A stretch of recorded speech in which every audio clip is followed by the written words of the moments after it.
बच्चों, let's read the question. The question is the connections shown in figure are established with switch S open. How much charge will flow through if it is closed? ठीक है, initially जो S switch दे रखा है वो open है और बाद में उस स्विच एस को क्या कर दिया जाता है, क्लोज कर दिया जाता है। तो हमें बताना है क्लोज करने के बाद कितना चार्ज फ्लो होगा।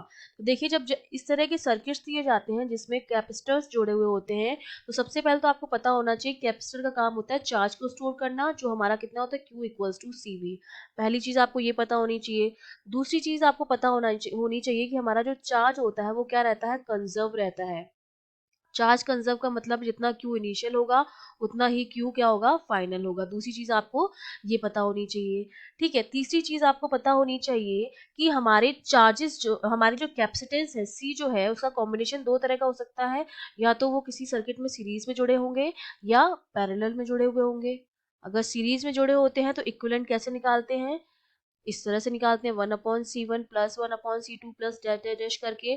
और अगर पैरेलल में कनेक्टेड है तो सी इक्विवेलेंट निकालते हैं हम C1 प्लस C2 प्लस, इस तरह से। तो ये तीन बेसिक कॉन्सेप्ट हैं जो इस क्वेश्चन को सॉल्व करने के लिए आपको पता होनी चाहिए। अब हम स्टार्ट करते हैं। देखिए, हमारा नंबरिंग इसको दे रखी है, हमने दे दिया ये 1 नंबर है, ये 2 नंबर है, ये 3 नंबर वाला है और ये 4 नंबर वाला है। तो आप देखिए, जो मेरा 2 और 3 है, जब स्विच ये जो है क्लोज है तो हमारी यहाँ से जो जाएगा चार्ज इस तरह से, वो जितना 2 में जाएगा उतना ही 1 में जाएगा, क्योंकि यहाँ पर तो कुछ है नहीं। तो मतलब मेरा जो 2 और 3 है वो किस में है, सीरीज में है। तो मैं सी नेट निकाल दूं 2 और 3 का, वो मेरे पास कितना आ जाएगा, सीरीज में है तो मतलब 1/C1 plus 1/C2 means C1 plus C3।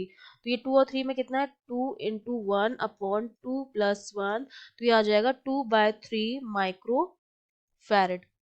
Similarly हमारा जो ये वाला चार्ज है यहाँ से जो जाएगा, जितना 1 में जाएगा उतना ही 2 में जाएगा। ये बीच वाला तो है ही नहीं स्विच, क्योंकि ये अभी हमारा ओपन है, तो इसमें कोई भी तरह का चार्ज नहीं फ्लो होगा। तो जितना 1 में जाएगा उतना ही 2 में जाएगा, मतलब 1 और 4 जो है वो भी किस में है, सीरीज में है। तो मैं इनका भी सी नेट निकाल दूं, 1 एंड 4 इनका भी सेम आएगा, क्योंकि एक 1 माइक्रोफेरेड का है, दूसरा 2 माइक्रोफेरेड का है। तो 2 इंटू 1/2 प्लस 1, तो ये मेरा आ गया 2/3 माइक्रोफेरेड।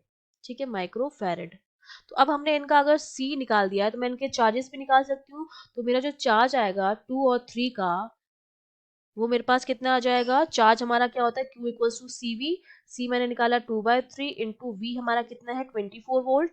तो ये मेरे पास आ गया 16 माइक्रो कूलाम। सिमिलरली जो चार्ज जो है 1 और 4 का, वो मेरे पास कितना आ गया 2/3 into 24 equals to 16 micro coulomb. दोनों चार्ज जो है वो 16 माइक्रो कूलाम 16 के हैं। तो जो Q टोटल आएगा मेरे पास, वो मेरा कितना आ गया 32 माइक्रो कूलाम आ गया। ठीक है, ये हम तब की कंडीशन है जब हमारा स्विच एस जो है ओपन है। अब हमने क्या कर दिया है, स्विच एस को क्या किया है, क्लोज किया है। जैसे ही हम स्विच एस को क्लोज करेंगे, उस कंडीशन पे हमने मान लिया कि यहाँ पर इस पॉइंट पर, किसी पॉइंट पर पोटेंशियल जो है वो V नॉट है। ये माइनस टर्मिनल है तो ये 0 वोल्ट पर होगा और ये 24 वोल्ट पर होगा। इस तरह से होगा कंडीशन। तो अब देखिए, यहाँ से समझ लो कोई चार्ज फ्लो हो रहा था, ये नेगेटिव टर्मिनल वाला है, यहाँ जा रहा होगा, और यहाँ से चार्ज जो होगा वो यहाँ जा रहा होगा। तो इस पॉइंट पर जो चार्ज आएगा ये प्लस वाले से है, ये तो आ जाएगा Q1 और ये हो जाएगा माइनस Q1।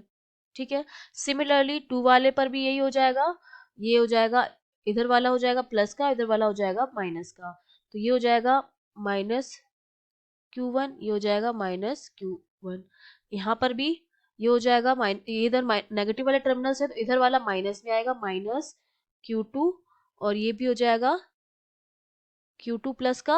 और यहाँ पर क्या हो जाएगा, ये इधर माइनस का है तो इधर आ जाएगा माइनस का Q1, और ये हो जाएगा माइनस का प्लस का Q1। ठीक है, इस तरह से चार्ज हो जाएगा, वो डिस्ट्रीब्यूट हो जाएगा। तो अब अगर मैं चार्जेस की वैल्यूज कैलकुलेट करूँ तो Q1 जो होगा मेरा, वो कितना आएगा, हमने यहाँ मान लिया था कि इस पॉइंट पर वोल्टेज जो था V नॉट था, यहाँ पर ये 24 वोल्ट है और ये 0 वोल्ट है। तो ये तो 24 माइनस V नॉट हो जाएगा इस 1 माइक्रोफेरेड के लिए। तो ये हो जाएगा 24 minus V not into 1 microfarad. ये हो गई इक्वेशन 1। सिमिलरली Q2 के लिए लिख देंगे हम। Q2 के लिए कितना आ जाएगा, सेम है हमारे पास, एक टर्मिनल जो है वो तो V नॉट से जुड़ा हुआ है, ये हमारा फर्स्ट था, ये सेकंड था, ये थर्ड था, ये फोर्थ था। अभी हम सेकंड के लिए लिख रहे हैं, तो सेकंड के लिए कितना हो जाएगा 24 minus V naught same into आपका क्या हो जाएगा 2 हो जाएगा। ये आ गई सेकंड इक्वेशन। थर्ड के लिए जब हम लिखेंगे Q3, तो देखिए एक तो 0 वोल्ट से जुड़ा हुआ है और एक वी नॉट से है, तो वी नॉट माइनस 0 तो वी नॉट के बराबर ही आएगा, तो वी नॉट इंटू 1। और ये Q4 जो मेरा आ जाएगा वो आ जाएगा वी नॉट इंटू 2। तो ये तीन इक्वेशंस मेरे पास जो है वो आ गई हैं। ठीक है, तो अब इनको मैं जब फर्दर सॉल्व करूंगी, तो यहाँ से सबसे पहले तो मैं वी नॉट की वैल्यू निकाल लूंगी। वी नॉट जो मेरा आ जाएगा वो किसके बराबर आ जाएगा, 12 वोल्ट के बराबर आ जाएगा। वी नॉट की जो वैल्यू आ जाएगी, चारों इक्वेशन हमने निकाली, चारों इक्वेशन को जो हम सॉल्व करेंगे वैल्यूज पुट करके, तो मेरे पास जो इक्वेशन आ जाएगी वो कितनी आ जाएगी, वी नॉट की वैल्यू आ जाएगी 12 वोल्ट। अब मैं अगर Q1 की, अगर वी नॉट की वैल्यू Q1 में पुट करूंगी तो Q1 आ जाएगा 12 माइक्रो कूलाम, और Q2 जो मेरा आ जाएगा वो आ जाएगा 24 माइक्रो कूलाम। अब देखिए जो मेरा Q1 है वही मेरा Q3 है, जो मेरा Q1 है वही मेरा Q3 है। बेसिकली ये जो है वो Q1 की वैल्यू ही है, और सिमिलरली जो मेरा Q2 है वही मेरा Q4 है, तो ये जो वैल्यू है वो Q2 की है। तो जो Q1 आया मेरे पास वो आया है 12 माइक्रोकूलम, और Q2 जो आया है वो आया है 24 माइक्रोकूलम। तो Q जो नेट आएगा वो मेरे पास कितना आया है, Q2 माइनस Q1, तो ये मेरे पास आ गया 24 माइनस 12 माइक्रो कूलाम। ये मेरे पास आ गया है, इतना चार्ज जो होगा फ्लो होगा अगर हम स्विच को क्या कर देंगे, क्लोज कर देंगे 12 micro coulomb. I hope you understood well, all the best.